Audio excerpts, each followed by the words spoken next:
Morning everyone, कैसे हैं आप? आशा करता हूँ अच्छे ही होंगे। डियर स्टूडेंट्स, आज हम क्लास 10th का सीबीएसई का सैम्पल पेपर देखेंगे। आप इसमें देख सकते हैं। ओके, बिल्कुल आपको साफ दिखाई दे रहा है।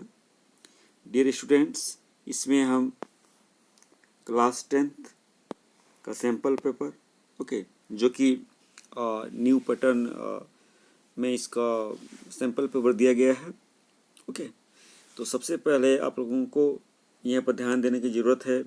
सबसे पहले हम आपको इंस्ट्रक्शंस अच्छे से पढ़ना है। यह सबसे पहले यहाँ पर दिया गया है कि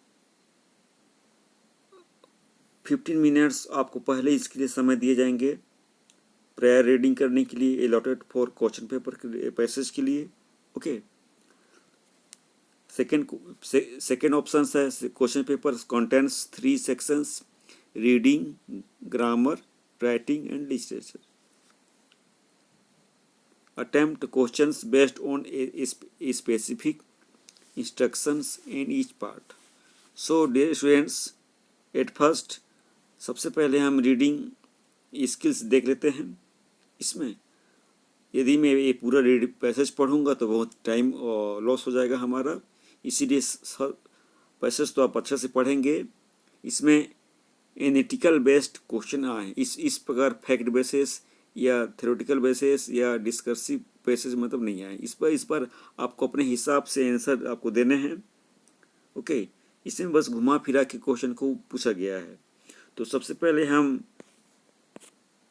फर्स्ट क्वेश्चन पर आते हैं। फर्स्ट क्वेश्चन ये बोल रहा है, why does the writer say that mountains inspire away in humans, paragraph 1 में। तो डियर स्टूडेंट्स, इसमें ये बोला गया है कि लेखक ऐसा क्यों कहता है कि पहाड़ इंसानों में भय की प्रेरणा को देता है। भय की प्रेरणा को देता है। अवे मीन्स भय। तो इसमें सबसे पहले हम आंसर देखेंगे, भय की प्रेरणा किसका सिनोनिम्स कौन मैच कर रहा है। तो डियर स्टूडेंट्स, भय की प्रेरणा को देता है। तो अपने हिसाब से इसको हमको आंसर करना है। ठीक है, तो सबसे पहले इसमें इसका सही जवाब होगा B number, they evoke the wish to us to master them. इसका सही आंसर बी नंबर है। कौन सा नंबर है? B number. Which number? B number. B number. So they evoke to wish in us to master them. So these are the style, किस प्रकार से हमको एनालिटिकल बेस्ड क्वेश्चनों को सॉल्व करना है। उसके बाद हम नेक्स्ट क्वेश्चन पे आते हैं। देखते हैं उस नेक्स्ट क्वेश्चन में क्या बोल रहा है। इसके ऑप्शन को पहले आपको समझना है। ए नंबर में बोला है, दे present us with opportunities for exciting sports. इसके मीनिंग हो गया कि वे हमें रोमांचक खेलों के अवसर प्रदान करते हैं। सेकंड है, they evoke to wish us in wish to master them. इसका मीनिंग हो गया कि वे हमें ऐसे इच्छा जगाते हैं उनसे मास्टर करने के लिए। थर्ड है, they inspire us deeds of valour. Meaning ये हो गया कि हमें वीरता के कार्यों के प्रति कार्य करने के लिए हमको प्रेरणा प्रदान करता है। डी है, they represent peace and calm to us. वे हमारे लिए शांति और शांति का प्रतिनिधित्व करते हैं, रिप्रेजेंट करते हैं। So in this passage, why does the writer say that mountain inspire awe. इसका मीनिंग हो गया, इसका हमको जस्ट अपोजिट देना है। सेकेंड बी नंबर मैं आपको पहले बता चुका हूँ कि इसका बी नंबर आंसर है, they evoke to wish to us to master them. हम चाहते हैं कि हम उस पर मास्टर करें। क्या करें? मास्टर करें। इतना समझ में आ गया हो गया। अब हम सेकेंड क्वेश्चन की तरफ आगे बढ़ते हैं। सेकेंड क्वेश्चन हमें ये बोलता है कि select the options that correspondence to the following relation belows. Okay, मतलब उस विकल्प को चयन हमको करना है जो नीचे दिए गए संबंध से मेल खाता हो। क्या खाता हो? जो नीचे दिए गए संबंध से मेल खाता हो। एग्जाम्पल के लिए यहाँ पर दिया गया है more incredible the mountains the greater the thrills. Okay, मतलब जितने अधिक अविश्वसनीय पहाड़ उतने ही अधिक रोमांचक। मोर इनक्रेडिबल माउंटेन्स मतलब जितने ही अधिक अविश्वसनीय माउंटेन्स पहाड़, द ग्रेटर थ्रिल उतने ही हमको अधिक रोमांच, उतने ही थ्रिल। तो यहाँ पर आप देखेंगे दोनों जगह में मोर और ग्रेटर के यूज में मतलब सेम पैटर्न मतलब इसमें फॉलो किया गया है। ओके, तो सबसे पहले हम सभी ऑप्शंस को बारी बारी से देख लेते हैं। ओके, सभी ऑप्शंस को हम बारी बारी से देख लेते हैं। ऑप्शन ए क्या बोल रहा है? The higher the stamina the lower of food intake. Means सहन शक्ति जितनी अधिक होगी भोजन का सेवन उतना ही कम। ये तो हो ही नहीं सकता, बिल्कुल नहीं हो सकता, क्योंकि आपको सेम पैटर्न फॉलो करना है। बी नंबर हम देखते हैं, the more you love the lesser you illness. Means जितना अधिक आप हंसते हैं आपकी बीमारी उतने ही कम होती है। ये भी नहीं हो सकता। ओके, सेम पैटर्न को फॉलो इसमें नहीं किया गया है। सी नंबर पढ़ सकते हैं, the smaller the car the bigger the advantage. Car जितनी छोटी होगी उतना ही बड़ा फायदा। ये भी सेम पैटर्न इसमें यूज नहीं किया गया, ये भी नहीं हो सकता, बिल्कुल नहीं हो सकता। Okay, so in this case D number the option देखते हैं हम, the heavier the luggage the heavier the penalty. मतलब सामान जितना भारी होगा जुर्माना उतना ही अधिक लगेगा। Yes yes yes, this is the right question. Okay, this is the right options for the this options. यही क्वेश्चन उसके सही पैटर्न है। इसमें यहाँ पर हेवियर हायर मीन्स सामान जितना भारी होगा पेनल्टी उतना ही ज़्यादा लगेगा। डियर स्टूडेंट्स, अब समझ में आया कि किस तरह से इसमें एनालिटिकल बेस्ड क्वेश्चन को फॉलो करके बनाया गया है। ओके, अब हम बात करेंगे क्वेश्चन 3 के बारे में। तो आपको समझ में आ गया होगा क्वेश्चन 3 के बारे में। अब 3 के बारे में देखेंगे, select the options that displace what writer projects with reference to the following. इसमें मीनिंग ये बोला गया है कि निम्नलिखित के संदर्भ में उस विकल्प का चयन करें जो यह दर्शाता है कि लेखक क्या प्रोजेक्ट करता है, क्या प्रोजेक्ट करता है। सो हम पढ़ते हैं, क्वेश्चंस पढ़ते हैं, क्या बोल रहा है। So mountains climbing is undoubtedly one of the most popular adventurous sport. Okay, meaning ये इसमें ये बोला गया है कि पहाड़ पर चढ़ना अनडाउटली मीन्स निसंदेह सबसे लोकप्रिय साहसिक खेलों में से एक है। ओके, तो इसमें से क्या क्या क्या बताना चाह रहा है कि हम बताना चाहेंगे कि ऑप्शन वाइज देखते हैं। ओके, पहला है डाउट संदेह। ओके, सेकंड है कॉशंस सावधानी। सी कन्विक्शंस दृढ़ विश्राम। डी नंबर है डेनियल इनकार। तो इसको हमको क्या करना है, select the option that display the writer project with reference to the following. Okay, तो हमको जस्ट इसके मतलब हमको उसके अपोजिट डालना है, कन्विक्शन। ओके, इसके सही आंसर है कन्विक्शन। क्या है? दृढ़ विश्राम। ओके, सो इस प्रकार से हमको आंसर मतलब इसको हमको पता लगाना है, खोजना है। अंडरस्टैंड। अब हम बात करेंगे क्वेश्चन नंबर 4 का बात करेंगे। ओके, क्वेश्चन नंबर 4 में ये बोला गया है, complete the following with phrase from paragraph first. Okay, हमको पैराग्राफ 1 के दिए गए वाक्यांश को निम्नलिखित तरीके से हमको उनको पूरा करना है। पहला ओपिनियन है, विचार है, रीजन उनका कारण ही बताना है, best experience rather than describes, वर्णित के बाजार में सर्वश्रेष्ठ अनुभवी। ओके, तो इसका करेक्ट आंसर हमको ये पता लगता है कि hard to put into words. सही राइट आंसर क्या होगा? Hard to put into words. आगे समझ में आ गया होगा? ओके, इस प्रकार से हम इसको बना सकते हैं। और हम बात करेंगे क्वेश्चन नंबर 5 की। Okay, the writer compares training to presence in the line then comes to penance of the rigorous training। इसमें यह बोला गया है कि लेखक प्रशिक्षण की तुलना इस पंक्ति में तपस्या से क्यों करता है।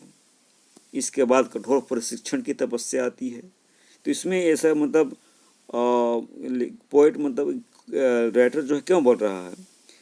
State 1 point of similarity between training and penance. हमको यहाँ पर प्रशिक्षण और तपस्या के बीच में समानता का एक बिंदु हमको पता लगाना है।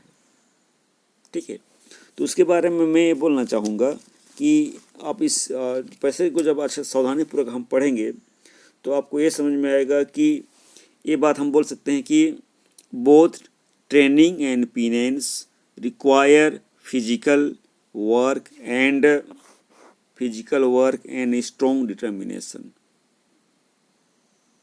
क्या? Both training and penance means तपस्या, both require physical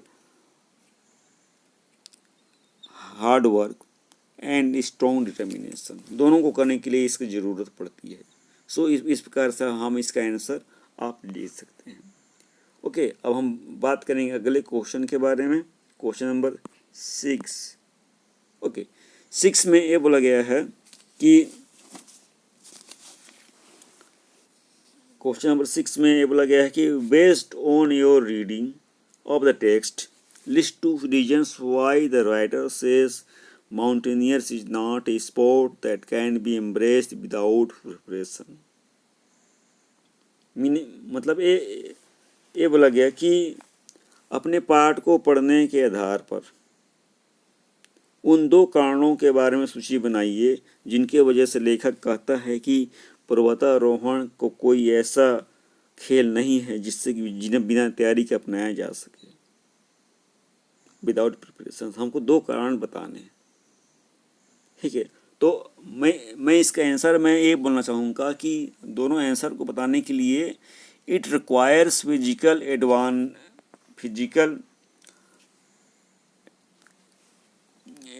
endurance is an favourable weather. Okay, it needs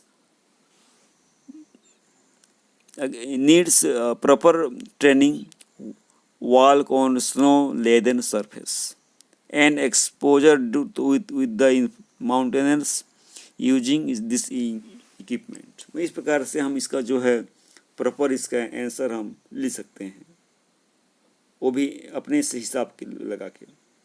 okay, सो हम बात करेंगे अगले नेक्स्ट क्वेश्चन नंबर 7 के बारे में।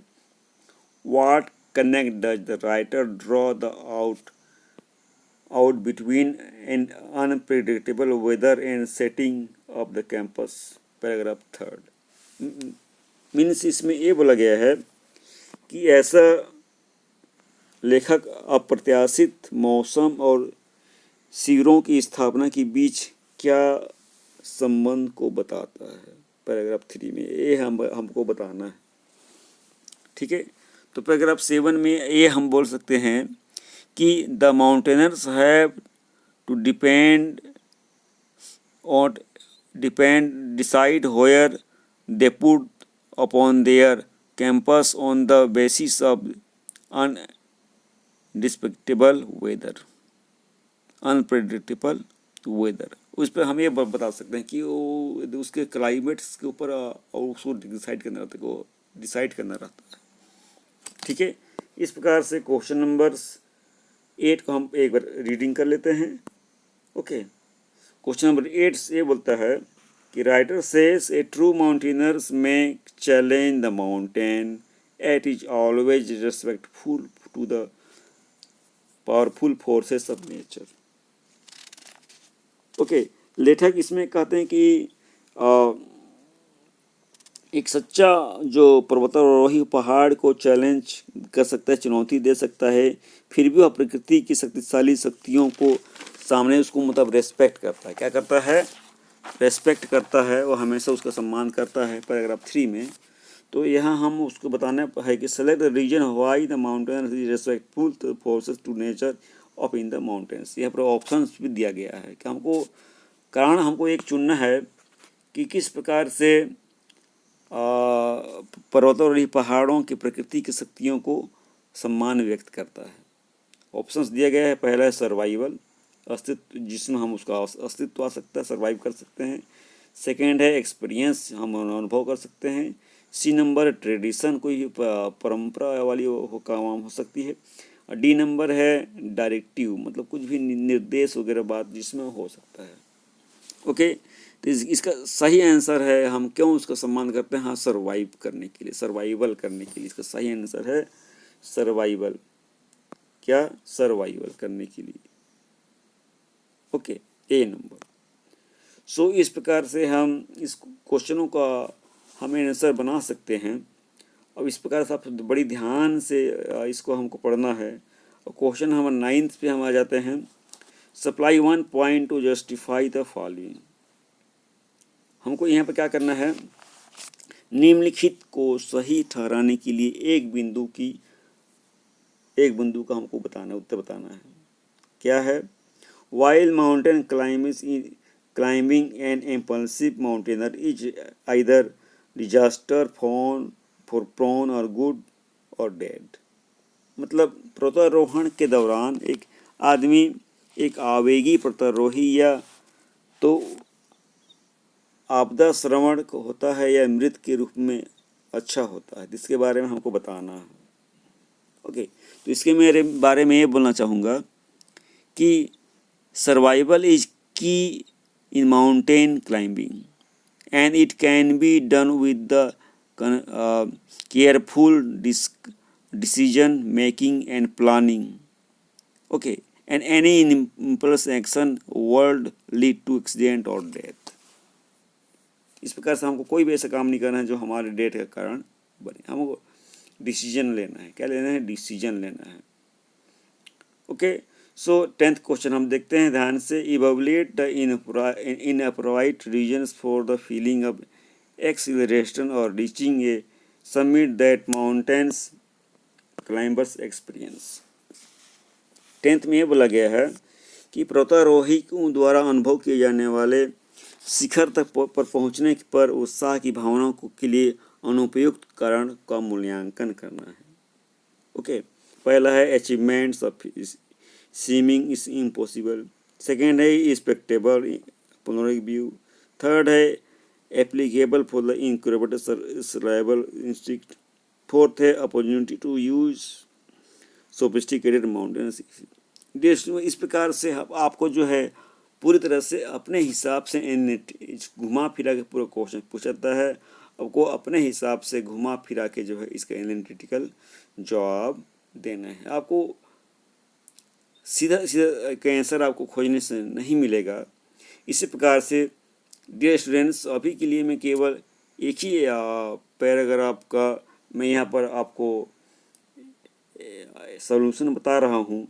मैं नेक्स्ट वीडियो में अपना सेकेंड पैराग्राफ, सेकेंड पैसेज का मैं सॉल्यूशन के साथ एक्सप्लेनेशन करूँगा। उसके बाद मैं अलग से ग्रामर का भी एक्सप्लेनेशन करूँगा और उसके बाद में अलग से आपका जो लिटरेचर पार्ट है उसका भी एक्सप्लेन करूँगा। सबका अलग अलग मैं पार्टिकुलर वीडियो बनाऊँगा ताकि आप लोगों को अच्छी तरीके से समझ में आ सके।